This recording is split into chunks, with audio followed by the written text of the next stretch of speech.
सो hey guys, आज की video काफी अमेजिंग होने वाली है क्योंकि आज हम दो टीम्स के बीच में बैटल करवाने वाले हैं। जहाँ पे पहली टीम है टीम एलियंस की और वहीं पे दूसरी टीम है टीम गॉड्स। और इन दोनों ही टीम्स में मेंबर कौन कौन से हैं ये आपको धीरे धीरे वीडियो में आगे पता चल ही जाएगा। सो बिना टाइम गवाए शुरू करते हैं आज की वीडियो को पहली बैटल के साथ में, जो की होने वाली है बेन 10 वर्सेस डार्क साइड के बीच में। यहाँ जो डार्क साइड है वो सुपरमैन का एक बहुत ही ज्यादा फेमस विलन है और डीसी यूनिवर्स में उसे गॉड ऑफ इवल कहते हैं। और यहाँ पे जो बेन टेनिसन है वो एक्चुअली है तो एक नॉर्मल ह्यूमन, बट एलियंस के साथ उसका काफी पुराना रिश्ता है क्योंकि बेन 10 की ओमनिट्रिक्स में 10,000 से भी ज्यादा एलियंस का डीएनए है। एंड ऑब्वियसली बेन टेनिसन उन एलियंस में ट्रांसफॉर्म भी हो सकता है। बेन के हर एक एलियन के पास अपनी डिफरेंट पावर्स होती है और अगर बेन 10 के सबसे पावरफुल एलियन की बात करी जाए तो आप सभी जानते ही हो कि वो कौन सा एलियन है और वो कितना ज्यादा पावरफुल है। But on the other hand अगर हम बात करते हैं डार्क साइड की, तो डार्क साइड डीसी यूनिवर्स का गॉड ऑफ इवल है। अब डार्क साइड हमें डीसी यूनिवर्स के डिफरेंट यूनिवर्सेस में देखने को मिला है और हर एक यूनिवर्स में डार्क साइड का पावर लेवल ज्यादा और कम होते रहता है। और इसका रीजन ये बताया गया है कि डीसी यूनिवर्स में डार्क साइड की एक ट्रू फॉर्म है जो कि डीसी मल्टीवर्स के बाहर गॉड स्फीयर में एग्जिस्ट करती है। अब ट्रू फॉर्म डार्क साइड इतना ज्यादा पावरफुल है कि वो मल्टीवर्स में एंटर भी नहीं कर सकता, क्योंकि अगर वो मल्टीवर्स में एंटर करेगा तो पूरा मल्टीवर्स भी डिस्ट्रॉय हो सकता है। और इसीलिए जो ट्रू फॉर्म डार्क साइड है वो अपने अवतार भेजता है डिफरेंट यूनिवर्सेस में उन्हें कॉन्करर करने के लिए। और डार्क साइड के ये अवतार most of the time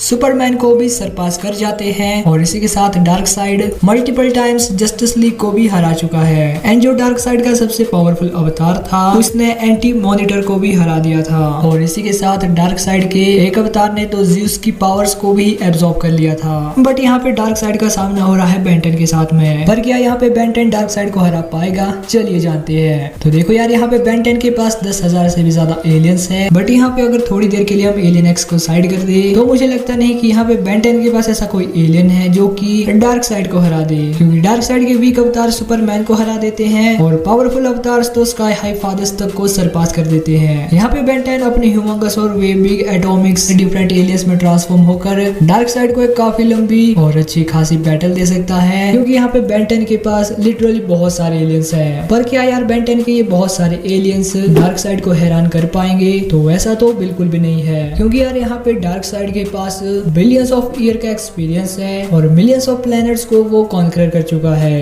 I have turned 100,000 worlds to dust, looking for anti-life, looking for those who robbed me of my glory. और बेन के डिफरेंट एलियंस को देखकर डार्क साइड बिल्कुल भी हैरान नहीं होने वाला, क्योंकि ये बंदा ऑलरेडी बिलियंस ऑफ लोगों की एलियंस की जानें ले चुका है। और यस, बेन 10 अपने इन एलियंस के साथ अच्छी खासी टक्कर दे देगा डार्क साइड को, बट यार वो डार्क साइड के अवतार्स को हरा नहीं पाएगा। और इसीलिए यहाँ पे बेन को आखिर में अपने एलियन एक्स का यूज करना ही पड़ेगा। और यार अगर बेन 10 एलियन एक्स में ट्रांसफॉर्म हो गया तो मुझे लगता नहीं कि डार्क साइड का कोई अवतार इतना पावरफुल है जो कि एलियन एक्स का सामना कर पाए, क्योंकि जो लोग एलियन एक्स को नहीं जानते उन्हें मैं बता दूं कि यार एलियन एक्स एक सेलेस्टियल सेपियन है और बेन 10 के यूनिवर्स में इन सेलेस्टियल सेपियंस को ही सबसे ज्यादा पावरफुल माना जाता है, क्योंकि सेलेस्टियल सेपियन टाइम स्पेस के बाहर फॉर्ज ऑफ क्रिएशन में जन्म लेते हैं। और यहाँ पे बेन 10 के पास जिस सेलेस्टियल सेपियन का डीएनए है उसके पास 9 ओमनीपोटेंस लेवल की पावर है। एलियन एक्स की फिजिकल पावर्स की लिटरली कोई लिमिट ही नहीं है और एलियन एक्स के पास वो हर कोई पावर है जो भी आप इमेजिन कर सकते हो। और यहाँ तक कि alien x time and space को भी पूरी तरह से कंट्रोल कर सकता है, टाइम को रिवर्स कर सकता है एंड यूनिवर्सल लेवल डिस्ट्रक्शन को भी सरवाइव कर सकता है। और बेन 10 ओमनिवर्स में जब एनोलॉग से जब पूरा यूनिवर्स डिस्ट्रॉय हो गया था तो वहाँ पे एलियन एक्स को कोई असर नहीं हुआ और उसके बाद बेन 10 ने एलियन एक्स की पावर का यूज करके यूनिवर्स को ही रिक्रिएट कर दिया। बट यार यहाँ पे एलियन एक्स को अवतार डार्क साइड के साथ में कंपेयर करना डार्क साइड के लिए ओवरकिल करने वाली बात हो जाएगी। और इसीलिए जब एलियन एक्स डार्क साइड के सारे अवतार्स को हरा देगा उसके बाद एलियन एक्स का सामना होगा ट्रू फॉर्म डार्क साइड के साथ में। और जैसा मैं पहले ही बता चुका हूँ कि true form dark side DC multiverse के बाहर गॉड स्फीयर में एग्जिस्ट करता है और साथ ही ट्रू फॉर्म डार्क साइड इतना पावरफुल है कि उसकी बस शैडो ही पूरे मल्टीवर्स को कवर कर लेती है और इसीलिए उसे हराना भी नियर टू इम्पॉसिबल है, क्योंकि true form dark side living embodiment है इवल का। जब तक मल्टीवर्स में इवल का कॉन्सेप्ट रहेगा true form dark side exist करेगा। अगर ट्रू फॉर्म डार्क साइड को पूरी तरह से हराना है तो मल्टीवर्स से सारे ही इवल को खत्म करना होगा, जो कि नियर टू इम्पॉसिबल है। बट अगर मल्टीवर्स से पूरे इवल को खत्म करना है तो पूरे के पूरे मल्टीवर्स को डिस्ट्रॉय करना होगा। बट क्या यहाँ पे एलियन एक्स पूरे डीसी मल्टीवर्स को डिस्ट्रॉय कर सकता है? जहाँ तक मुझे लगता है ऐसा नहीं हो सकता, क्योंकि हाँ मैं जानता हूँ एलियन एक्स काफी पावरफुल है, बट यार बेन 10 के यूनिवर्स में हमें कभी भी ये बताया नहीं गया कि एलियन एक्स एक्चुअली है कितना पावरफुल। और यहाँ पे ऑन स्क्रीन एलियन एक्स ने सिर्फ एक सिंगल यूनिवर्स को क्रिएट किया है, और यहाँ पे मल्टीवर्स को डिस्ट्रॉय करना एक बहुत ही बड़ी चीज हो जाती है, क्योंकि मल्टीवर्स के अंदर इनफाइनाइट नंबर ऑफ यूनिवर्सेस आते हैं। और इसलिए यहाँ पे क्या एलियन एक्स मल्टीवर्स को डिस्ट्रॉय कर पाएगा या फिर नहीं, ये आप कमेंट करना। अगर एलियन एक्स ऐसा कर लेता है तो वो ट्रू फॉर्म डार्क साइड को हरा देगा, बट मेरे according true form dark side versus alien X की बैटल में true form dark side alien X को हरा देगा, और इसीलिए बेन 10 वर्सेस डार्क साइड की बैटल में dark side takes the win. अब बात करते हैं नेक्स्ट बैटल की, जो कि होने वाली है Thor the God of thunder versus doomsday के बीच में। अब देखो यार, यहाँ पे थॉर के बारे में मुझे आपको बताने की आवश्यकता ही नहीं है, क्योंकि थॉर के बारे में आप ऑलरेडी मुझसे ज्यादा जानते हो। और यहाँ पे डूम्सडे कौन है ये भी आप सभी को पता है। डूम्सडे काफी पावरफुल मॉन्स्टर है, जिसे कि लेक्स लूथर ने जनरल जॉर्ड की बॉडी से बनाया था।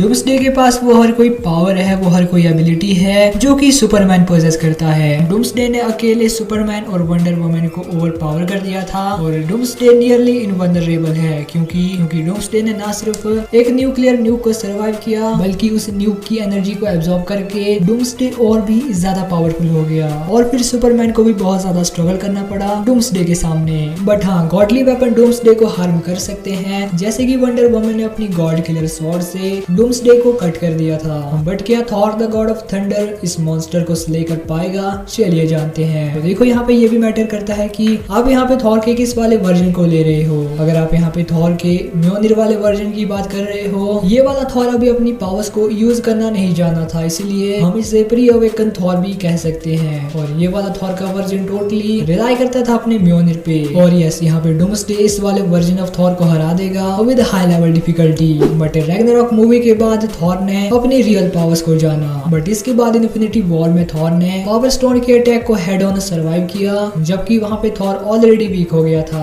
और इसके बाद थॉर ने रिंग्स ऑफ नेटवलियर को भी मूव किया, और वहाँ पे एक डाइंग स्टार की पूरी एनर्जी को भी सर्वाइव किया। एंड फिर स्टॉर्म ब्रेकर मिलने के बाद क्या हुआ ये तो आप सभी जानते ही हो। और यहाँ पे थॉर विद अपने स्टॉर्म ब्रेकर के डूम्सडे को काफी अच्छी बैटल दे सकता है, क्योंकि यहाँ पे पहले अगर बात करें फिजिकल स्ट्रेंथ की, तो यहाँ पे फिजिकली थॉर बड़े ही आराम से डूम्सडे को हैंडल कर सकता है। अब आप कह सकते हो कि यार यहाँ पे doomsday Superman and wonder woman दोनों को साथ में ओवर पावर कर चुका है, तो यहाँ पे थॉर अकेला क्या कर लेगा? तो देखो यार, यहाँ पे डूम्सडे का सामना जिस सुपरमैन के साथ में हुआ था, वो वाला सुपरमैन ऑलरेडी काफी वीक हो गया था, क्योंकि बैटमैन ने क्रिप्टोनाइट का यूज करके सुपरमैन को काफी वीक कर दिया था। बट यहाँ पे डूम्सडे का सामना जिस थॉर के साथ में हो रहा है, वो वाला थॉर अभी अपने प्राइम पर है। और जैसा मैंने कहा कि गॉडली वेपन्स के सामने डूम्सडे वल्नरेबल हो जाता है, और इसीलिए विद अपने स्टॉर्म ब्रेकर के थॉर डूम्सडे के पीसेस कर सकता है, और एक क्लियर अटैक स्टॉर्म ब्रेकर का डूम्सडे के हेड पर उसे नॉकआउट कर देगा। और अगर डूम्सडे इस वाली इंजरी से भी रीजनरेट कर लेता है, तो यहाँ पे थॉर डूम्सडे को टेलीपोर्ट भी कर सकता है किसी ऐसी जगह पे जहाँ से डूम्सडे कभी वापस ही ना आ सके। बट फिर भी ये तो मेरा ओपिनियन है, आपको क्या लगता है इस बैटल के बारे में? डूम्सडे जीतेगा या फिर थॉर? आप जरूरी बताना।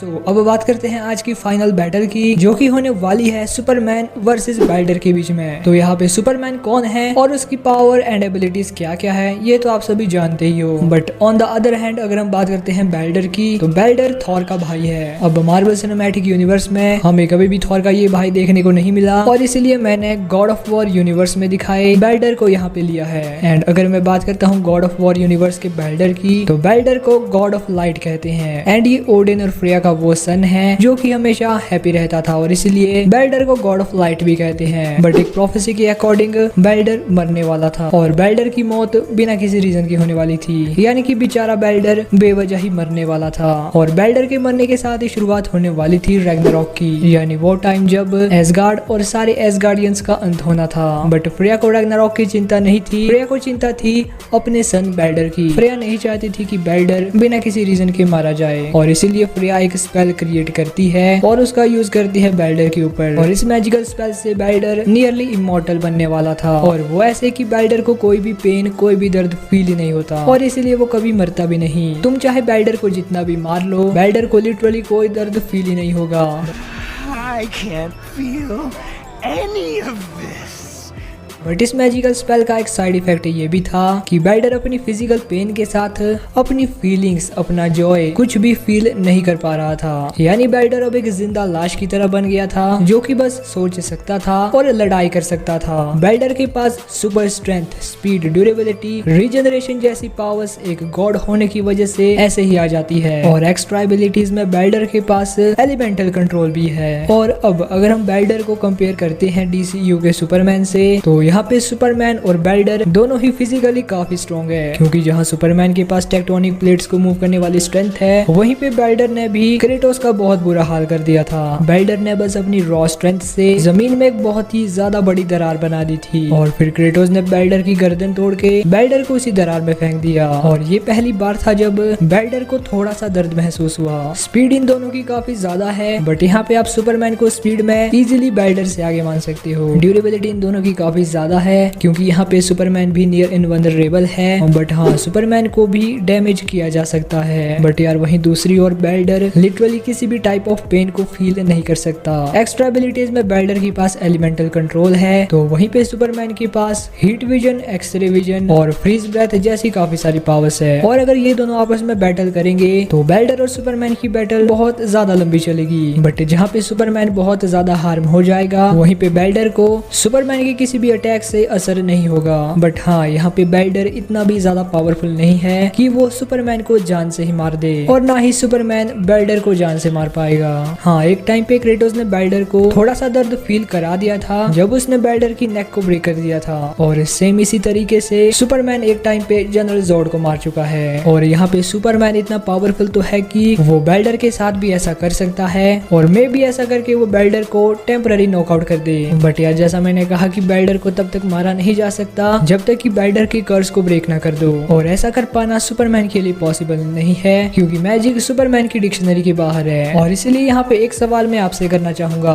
कि क्या हो अगर सुपरमैन बैडर को सन के अंदर फेंक दे, तो क्या वहाँ पे बैडर सरवाइव कर जाएगा या फिर मर जाएगा? क्योंकि बैडर के ऊपर लगे मैजिकल स्पेल की भी तो कोई लिमिट होगी ना। और यहाँ पे अगर हम नॉर्मल बैडर को, यानी कि बिना मैजिकल स्पेल वाले बैडर को सुपरमैन के साथ में कंपेयर करते हैं, तो यस यहाँ पे सुपरमैन इतना पावरफुल है कि वो बैडर को हरा सकता है। बट यार जिस बैडर की बात हम यहाँ पे कर रहे हैं उसे हराना तो नियर टू इम्पॉसिबल है सुपरमैन के लिए। और इसलिए बैडर वर्सेस सुपरमैन की बैटल को हम टाई पे रखते हैं। और मैं आपसे सवाल करता हूँ कि बैडर और सुपरमैन की बैटल में कौन जीतेगा? क्योंकि जहाँ पे ऑल ओवर पावर्स में सुपरमैन बैडर से ज्यादा सुपीरियर है, वहीं पे फ्रेया के कर्स की वजह से बैडर कभी मरने नहीं वाला। और बस इसी के साथ हमारी आज की वीडियो यहीं पे एंड होती है। और आज की वीडियो में टीम गॉड्स के पास ज्यादा पॉइंट है, और इसलिए आज की इस वीडियो में गॉड्स की टीम विन कर जाती है। और अगर आपको वीडियो पसंद आई हो तो लाइक करना, और हो सके तो हमारे चैनल के मेंबर जरूर ही बन जाना, क्योंकि हम ऐसी अमेजिंग वीडियोस लाते रहते हैं। और अगर आपका कोई सवाल हो तो वो भी कमेंट कर देना। बाकी बस मैं मिलता हूँ किसी और दिन किसी और वीडियो के साथ, तब तक के लिए बाय बाय।